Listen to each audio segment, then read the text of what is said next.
Hello everyone, good morning. तो आज हम इंडिगो का एनालिसिस देखने वाले हैं। तो सबसे पहले इंडिगो को हम मंथली टाइम फ्रेम में लगाते हैं। तो मंथली टाइम फ्रेम में स्ट्रक्चर कैसा था, तो होल चार्ट हमने दिखा दिया। तो सबसे पहले मंथली टाइम फ्रेम में आप देख सकते हो कि यहाँ से एक हाइयर मतलब हाइयर हाई हाइयर लो वाला स्ट्रक्चर बन रहा था। तो यहाँ से देखो कि कंसोलिडेशन हो रहा था। वापस से यहाँ से ब्रेकआउट आया, यहाँ से एक लो बनाया, वापस से एक हाई बनाया, वापस से एक लो बनाया और वापस से एक हाई बनाया। तो अभी यहाँ पे देखना कि यहाँ पे हुआ क्या है। तो एक्चुअली यहाँ पे एक लो बनाया, वापस से इसको हाइयर हाई बनाना था। बट इस टाइम क्या हुआ है कि यहाँ पर देखे तो इस टाइम क्या हुआ है, तो इसने फर्स्ट टाइम मतलब कि पूरा जो मंथली टाइम फ्रेम में जो एक हाइयर हाई हाइयर लो वाला स्ट्रक्चर बन रहा था, तो उसको इसने फर्स्ट टाइम ये लो मतलब कि जो प्रीवियस स्विंग था वो उसने यहाँ पे ब्रेक किया था। मतलब कि अक्टूबर महीने में यहाँ पे मतलब जो प्रीवियस स्विंग था वो ब्रेक किया था मंथली टाइम फ्रेम में। तो यहाँ से जो स्ट्रक्चर मतलब शिफ्ट हुआ है तो वो अक्टूबर महीने से शिफ्ट हो गया था। और वो स्ट्रक्चर शिफ्ट किसी भी रीज़न से हुआ हो, मतलब हम चार्ट देख रहे हैं अभी कोई न्यूज़ वाला, मतलब कि यहाँ पे एक न्यूज़ आई थी वो बात अलग है कि यहाँ पे न्यूज़ आई थी, तो आप न्यूज़ को हटाओ और मतलब कि चार्ट पे फोकस करो। तो यहाँ पे देखो कि लास्ट स्विंग बना था उसको भी नहीं काटा, यहाँ पर भी बना था नहीं काटा। फिर यहाँ पे देखो कि ये वाला था, तो यहाँ पर भी देख सकते हो कि कैंडल आई, बट कैंडल ने यहाँ से सपोर्ट लेकर वापस से ऊपर आया, कंसोलिडेशन किया, वापस से ब्रेकआउट किया। और जो प्रीवियस था मतलब कि जो रेजिस्टेंस एक्ट का सपोर्ट ऐसा काम किया, वापस से यहाँ आया, वापस से ऊपर गया। तो इसने फर्स्ट टाइम यहाँ पे ब्रेक किया था। तो अभी वीकली टाइम फ्रेम में देखें तो वीकली टाइम फ्रेम में क्या हुआ है, तो यहाँ पे मोस्टली कि 5-6 महीने का एक मतलब अप्रैल के बाद एक जो डिस्ट्रीब्यूशन होता है वो मतलब 5-6 महीने के बाद यहाँ पे डिस्ट्रीब्यूशन हुआ है। और डिस्ट्रीब्यूशन में जो जो मतलब ब्रेकडाउन हुआ है वो आप देखोगे वीकली कैंडल मतलब कि ओपन यहाँ हुई, जो कैंडल अगर कैंडल स्टिक को माना हो तो यहाँ से कैंडल मारी, यहाँ से मतलब कि पूरी बेयरिश कैंडल थी। अगर ये छोटी सी वीक आप मतलब कि नेग्लिजिबल है तो थोड़ी यहाँ से हटा दे, तो ये एक स्ट्रॉन्ग मार्बुलजू मतलब कि बेयरिश मार्बुलजू की तरह कैंडल मतलब है। आप देखोगे यहाँ से अगर ये थोड़ा सा वीक आप हटा दो तो एक बेयरिश मार्बुलजू की तरह कैंडल है, मतलब कि बहुत तगड़ी वाली सेलिंग आई थी इसमें। फिर क्या हुआ कि दूसरे वीक मतलब गैप डाउन, मतलब यहाँ से गैप डाउन हुआ और वापस से इसको मतलब नीचे लाए। तो आप देखेंगे कि जब भी मतलब ऐसा कुछ तगड़ी वाली सेलिंग आती है तो उसको मतलब शॉर्ट टाइम में जो एब्जॉर्ब करना होता है ना वो बहुत डिफिकल्ट हो जाता है। आप मतलब बहुत सारे स्टॉक में आपको दिख जाएगा, जैसे कि एशियन पेंट, टीसीएस, बहुत सारे स्टॉक में हुआ है, पीजीएल, आईएक्स। तो उस स्टॉक में आप देखना, मैं अभी लिख लेता हूँ। तो आप देखना कि एशियन पेंट में सेम स्ट्रक्चर था, फिर आईएक्स में भी दिखने को मिल जाएगा, टीसीएस में भी दिखने को मतलब मिल जाएगा और एक पीजीएल में भी दिखने को मिल जाएगा। पीजीईएल, ओके बीजेएल होगा शायद। तो इस स्टॉक में भी आप मतलब यहाँ वाला रेफरेंस ट्राई करना। तो कुछ आप मतलब जो भी देख रहे होंगे तो उसको आपको मतलब कि तगड़ी सेलिंग आती है तो उसके बाद जो एब्जॉर्ब करना है। कई कई बार क्या होता है ना कि यहाँ पे एब्जॉर्ब किया वापस से ऊपर आएगा और वापस से स्टॉक मतलब कि नीचे से आ जाए, मतलब कि शेयर इतने डोमिनेट करेंगे जैसा कि अभी एशियन पेंट में हुआ था। मतलब कि नीचे मतलब स्ट्रॉन्ग सेलिंग आई, वापस से कुछ 1-2 क्वार्टर का रिजल्ट मतलब अच्छा आया, वापस से ऊपर गया और वापस से वो वापस जहाँ था वहाँ पे आ गया। तो मतलब जो गैप डाउन वाला जो होता है ना, मतलब स्टॉक बहुत सारा गैप डाउन हुआ होता है मतलब 4-5% से, तो उस स्टॉक में मतलब बाइंग साइड अवॉइड करना चाहिए। अगर ये गैप का फंडा ये है कि अगर ये गैप खुली मतलब और 2-3 महीने में जो एब्जॉर्ब करती है और वापस ऊपर जाती है ना, तो वो स्टॉक मतलब एक चांस होता है कि ऊपर जा सकता है। मतलब कि जो और बहुत लंबे टाइम से मतलब एक गैप के नीचे रहता है ना, तो उसका मतलब बहुत हार्ड होता है कि वो ऊपर जाए। तो अभी वीकली टाइम फ्रेम में आएंगे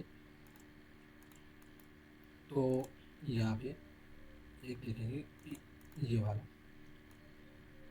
ये वाला अभी वनडे टाइम फ्रेम में शिफ्ट करते हैं। तो वनडे में क्या दिख रहा है आपको, तो आप देखोगे वनडे में तो ये वाला था एक सीन, ओके। तो ये गैप वाला मैं मार्क कर रहा हूँ जस्ट ऑब्जर्वेशन के लिए यहाँ पे।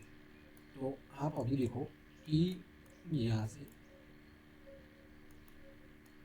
जो मैं दिखाना चाह रहा हूँ यहाँ से यहाँ पे। तो अभी आप देखोगे कि पूरा सा सेलिंग आया। तो हम मतलब कि कहाँ पे अगर एंट्री बनानी हो इसमें शॉप साइड की तो कहाँ पे, अगर मैं बोलूँगा यहाँ पे एंट्री बनानी सही है तो यहाँ पे एंट्री बनानी सही नहीं है, क्योंकि इतना फॉल आया है। तो एक रिट्रेसमेंट मतलब स्टॉक में आता है। अगर एग्रेसिव सेलिंग हुई है तो मतलब कई कई बार क्या होता है ना कि एक रिट्रेसमेंट भी आता है। तो रिट्रेसमेंट कहाँ तक आएगा, तो उसके लिए मतलब एक टूल है फिबोनाची। तो आप फिबोनाची में आप देख सकते हो कि कहाँ पे। तो फर्स्ट जो मतलब आता है इसमें लेवल रहते हैं 0.382, मतलब 382, 0.5, 0.618 और यहाँ पे 1।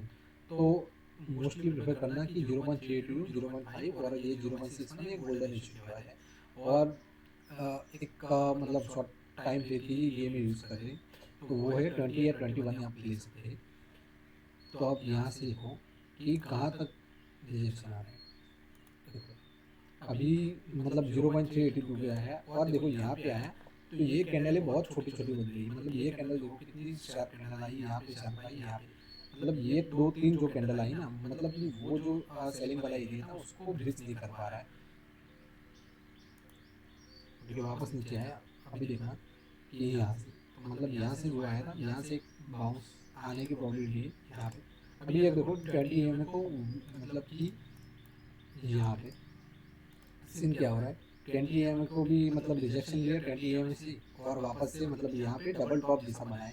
मतलब ये सीन ये सीन तो मतलब बोल सकते हैं कि डबल टॉप। अब तो एंट्री कहाँ पे मानी, जब तक कि ये रिजेक्शन कैंडल के नीचे नहीं आ जाता।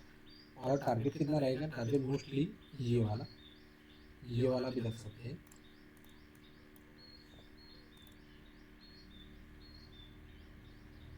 मोस्टली यहाँ पे देखो ये टारगेट मतलब कि अचीवेबल था। तो मैं दिखाने के लिए ये मतलब चार्ट बन गया तो मतलब दिखाना एकदम इजी होता है एनालिसिस करना। पर मैं ये दिखा रहा हूँ कि आपको एंट्री कहाँ पे माननी है, कि मान लो कि जहाँ स्टॉप लॉस छोटा है और परफेक्ट एंट्री है। हम चार्ट देख के ऐसा नहीं मानना चाहिए कि यहाँ पे मतलब कि ये गिर रहा है तो यहाँ पे एंट्री ले लूँ, यहाँ पे मतलब स्मॉल स्टॉप लॉस के साथ बड़ा टारगेट आता है तो वहाँ पे एंट्री माननी चाहिए। तो हमारे गुजराती में एक कहावत है कि 1 रुपये का लॉस और सामने 2-3 रुपये का प्रॉफिट। तो अभी क्या हो रहा है देखेंगे, यहाँ पे सिनेरियो क्या हो रहा है। तो यहाँ पे मतलब ये ब्रेक किया, वापस यहाँ से गैप अप से ऊपर आया। पर देखो जो लास्ट वाला जो सेलर कैंडल था उसके ऊपर मतलब सस्टेन नहीं किया। अगर सस्टेन किया मतलब ऐसा नहीं बोलता था सस्टेन नहीं किया, एक दो सस्टेन किया, पर सस्टेन किया तो वो भी एग्रेसिव बाइंग वाली कैंडल नहीं आई, उसमें भी छोटी छोटी छोटी डोजी कैंडल ही बनी है। वापस से ऊपर आए और यहाँ पे देखो एक सेलर कैंडल थी यहाँ पे,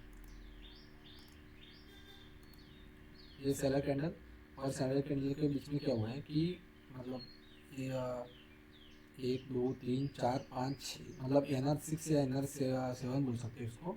और इसका ब्रेकडाउन आया।